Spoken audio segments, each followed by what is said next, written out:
Of course, you guys heard about Teofimo Lopez tested positive, and the fight has been pushed for August 14th. Does that sound about right?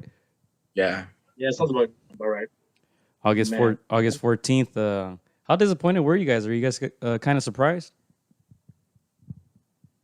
Yeah, man, I didn't see it coming. Everybody we were waiting for boxing to come back after a couple weeks of exhibitions and all that. So I was excited to see Teofimo. Yeah, you know what? I was pretty disappointed for a couple of reasons.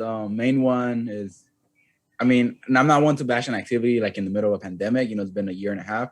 But last time we saw Teofimo fight was last October against Loma. Fight was scheduled for who knows when a purse bid was like, oh, we're going to do it June 5th, June 6th. And they were like, oh, wait, we got a Mayweather fight, whatever you guys want to call it, the next day. We're going to push it back for whatever reason they said they pushed it back. Okay, now it's going to be July, what weekend is it? July 10th? No, I'm tripping. June 29th. No. Damn, that sounds up stuff right now. This upcoming weekend is June 19th.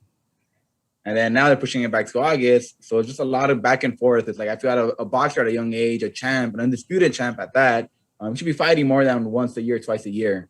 Especially someone the caliber of Teofimo, his stamina, up there right now, his durability. So the fact that it's taking so long for his mandatory defense to happen, it's just a little upsetting at this point. Yeah, and Kambosos has some things to say. He was upset at Teofimo, saying that he put a lot of people basically in jeopardy because people got to get paid. A lot of people are getting paid off of this. It's not just the two fighters, right? It's the trainers, the managers, promoters. And Kambosos had some things to say. I think it was a little unfair, in my opinion, because, I mean, it's not like Teofimo's deciding to contract the virus, right, to get it. So I think that was a little unfair to say, but Teofimo did apologize to the fans I saw on Twitter. And obviously it is disappointing. But there is a lot of boxing this weekend. So it just sucks that we don't get to see Teofimo.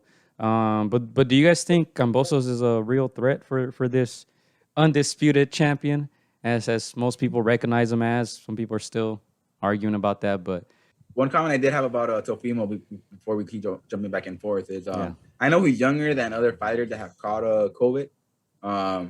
But from what I've seen is, I believe Povetkin caught it, right? Yes. And then Berchelt caught it as well. Mm-hmm. So Jamel Herring. Herring, right? Yeah. So not a good track record for them for fighters when they catch COVID. Obviously, Teofimo's a lot more fit, a lot younger, but I'm hoping that doesn't affect him negatively. Yeah. So that's my only concern. The fact that the track record's kind of against them, but we got to see how it's going to show out at the end of the day. And that's a very good point. I was actually thinking about that today. Berchelt just didn't look like himself at all. I'm not saying it's because of COVID. You got to give Valdez obviously a lot of credit for that. But we'll see. It's going to be interesting, man. We'll see if he really looks like Teofimo, again. And hopefully, I don't have too much info on whether he has any symptoms or anything like that. But hopefully he's good, and hopefully they can get it on in August.